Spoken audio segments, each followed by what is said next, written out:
اگر ہماری زندگی کے اندر یہ بات آ گئی تو پھر رمضان کا مقصد پورا ہو گیا کہ رمضان نے ہمیں کم از کم یہ تو دیا کہ رمضان کے اندر اگر میرے ساتھ کوئی لڑتا ہے جھگڑتا ہے تو میں اس سے اس طرح لڑتا جھگڑتا نہیں، اپنے حواس کے اوپر قابو پا لیتا ہوں۔ تو رمضان وہ زندگی کو تبدیل کرنے کا نام ہے،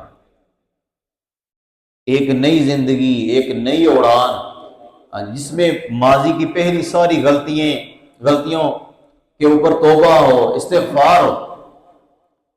اور میرے محترم بھائی ہو، رمضان کے اندر ہم سوچیں، جب دعا کے لیے ہاتھ اٹھائیں تو اپنی ہسٹری دیکھیں، اپنا پورا گزشتہ مہینے کی، اس سے پچھلے کی، 2026 25 24 پچھلی پوری ہسٹری، جب سے میں بالغ ہوا تھا کہ وہ کون سا عمل تھا فلاں وقت میں نے اللہ کی نافرمانی کی تھی، میں نے کوئی خدا نہ خواستہ کوئی کبیرہ بڑا گناہ تو نہیں کیا کہ جس کی وجہ سے خدا مجھ سے ناراض ہے، اور جو توبہ کے بغیر قبول نہیں ہوتا، صدق کے دل سے، سچی توبہ سے۔ تو رمضان مبارک یہ موقع ہے کہ انسان اپنے تمام گناہوں سے پاک ہو جائے۔ اور یہ کیوں ضروری ہے؟ حضور پاک صلی اللہ علیہ وسلم کی وہ مشہور حدیث، توجہ کریں اور ہم غور سے اس کو سنیں۔ نبی کریم علیہ الصلوۃ والسلام ممبر پر تشریف لائے، صحابہ کو کہا قریب ہو جاؤ،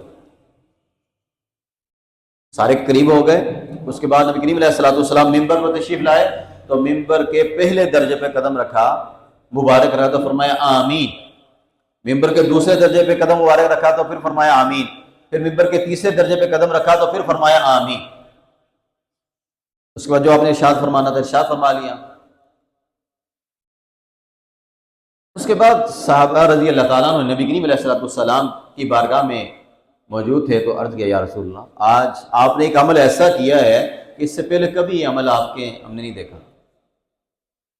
تو نبی کریم علیہ السلام نے ارشاد فرمایا کہ میرے پاس جبرائیل امین آئے تھے۔ کون آئے تھے؟ حضرت جبرائیل، جو تمام فرشتوں کا کیا ہیں؟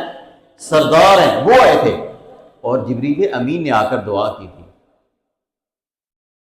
کہ جو مسلمان اپنی زندگی کے اندر رمضان المبارک کو پا لے اور اس رمضان کے اندر نیک اعمال کر کے اللہ کو راضی نہ کر لے اور برے اعمال سے توبہ کر کے اپنے رب کو راضی نہ کر لے، وہ بندہ ہلاک برباد ہو جائے۔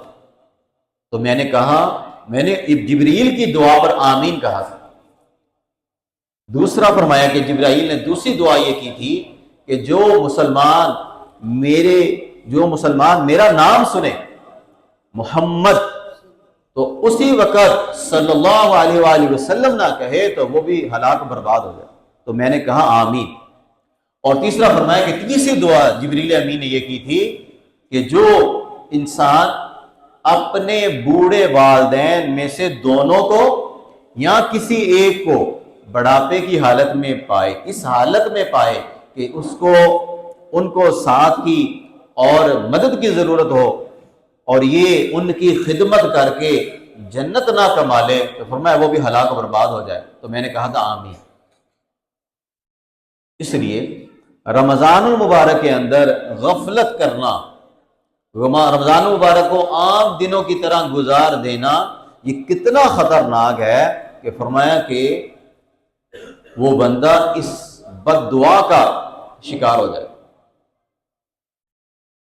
اس لیے میرے محترم بھائیوں اور عزیزوں، ہم سب یہ نیت کریں کہ صدق دل سے توبہ کریں، اور ہر حدیث میں آتا ہے کہ ہر روز افطار کے وقت اللہ رب العزت یعنی ایک بہت بڑی تعداد، ہزاروں کی تعداد میں جہنمیوں کے جہنم سے نجات دیتے۔